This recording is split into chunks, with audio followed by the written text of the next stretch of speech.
नमस्ते, मैं हूं professor doctor Mahipal Sachdev, chairman and medical director centre for site group of I hospitals. आज हम बात करते हैं चश्मा जो है व्यक्ति का, उसमें क्या किस प्रकार के चश्मा होता है। तो एक तो जो चश्मा होता है वो स्फेरिकल पावर का होता है और एक सिलिंड्रिकल पावर का होता है।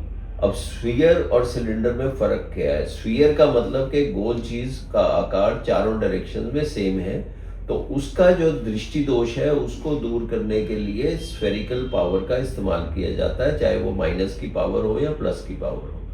मगर अगर आई का एक मेरिडियन या एक एक्सिस की पावर दूसरे एक्सिस से भिन्न हो तो उसको करेक्ट करने के लिए सिलिंड्रिकल पावर का इस्तेमाल किया जाता है। सिलिंड्रिकल पावर यानी कि वो सिलेंडर की शेप का होता है जिसमें कि एक एक्सिस की पावर दूसरे एक्सिस से भिन्न होती है। तो जो नॉर्मली व्यक्तियों को ये चश्मा लगता है उसमें स्फीयर और सिलेंडर का कॉम्बिनेशन होता है, यानी कि आंख की बनावट लगभग 40% केसेस में ऐसी होती है जिसमें कि एक एक्सिस दूसरी एक्सिस से भिन्न हो।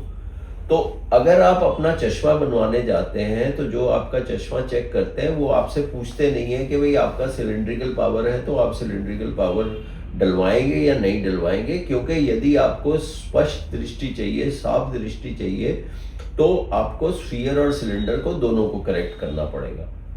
मगर अनफॉर्चुनेटली यही जो 40% पेशेंट जब है कि आंख का कैटरेक्ट का ऑपरेशन जब उनको बड़ी उम्र में होता है और उनकी सिलिंड्रिकल पावर की रिक्वायरमेंट होती है, उनको ये मालूम नहीं कि आज की तारीख में जो कृत्रिम लेंस है, यानी कि जो इंट्राओकुलर लेंस है, जो कैटरेक्ट सर्जरी के दौरान, मतलब कि कैटरेक्ट जब निकाल दिया जाता है उसके बाद जो कृत्रिम लेंस डाला जाता है उसमें भी अब toric intraocular lenses easily available है। टॉरिक इंट्राओकुलर लेंसेज का यही मतलब है कि उसमें स्फेरिकल करेक्शन और सिलिंड्रिकल करेक्शन दोनों होती है। तो यदि सर्जरी के बाद आप चाहते हैं कि आपका चश्मे का नंबर कम से कम हो, तो अगर आपका कॉर्निया जो है उसमें सिलिंड्रिकल पावर है, यानी कि कॉर्निया का एक एक्सिस दूसरी एक्सिस से भिन्न है, तो उस पर्टिकुलर केस में हमको टॉरिक लेंस का इस्तेमाल करना चाहिए। आज की तारीख में हमारी पर्सनल प्रैक्टिस में अबाउट 30% ऑफ द पेशेंट्स को हम टॉरिक लेंस देते हैं। अगर ये सिलिंड्रिकल पावर कम है, यानी कि 0.75 0.5 से कम है, तो उस पर्टिकुलर केस में सिलिंड्रिकल पावर को करेक्ट करने के लिए फेम्टो लेजर का हम इस्तेमाल करते हैं। और फेम्टो लेजर में एक प्रक्रिया होती है जिसको लिम्बल रिलैक्सिंग इंसिजन कहते हैं, यानी कि कॉर्निया में हम छोटा सा एक कट लगाते हैं जिससे कि ये सिलिंड्रिकल पावर ठीक हो जाती है। तो यदि आपके पास सिलिंड्रिकल पावर व्यक्ति की आंख में है, यानी कि कॉर्निया में है, तो या तो आप फेम्टो लेजर के थ्रू लिम्बल रिलैक्सिंग इंसिजन करवाइए at the time of cataract surgery, या आप लेंस डलवाइए जो कि टॉरिक लेंस है।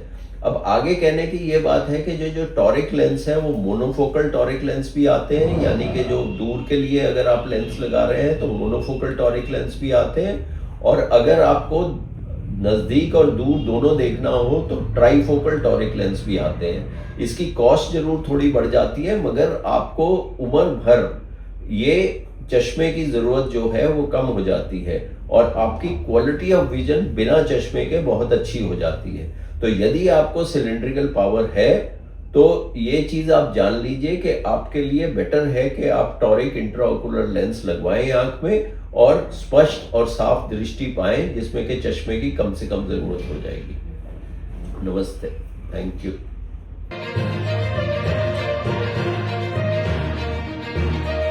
हमारे चैनल आई ऑफ ट्रुथ को सब्सक्राइब कीजिए YouTube पर, इसे फॉलो कीजिए Facebook पर, Instagram पर, Twitter पर और कू पर। हमारे चैनल के बारे में फीडबैक देने के लिए हमें मेल कीजिए ioftruth.6@gmail.com पर।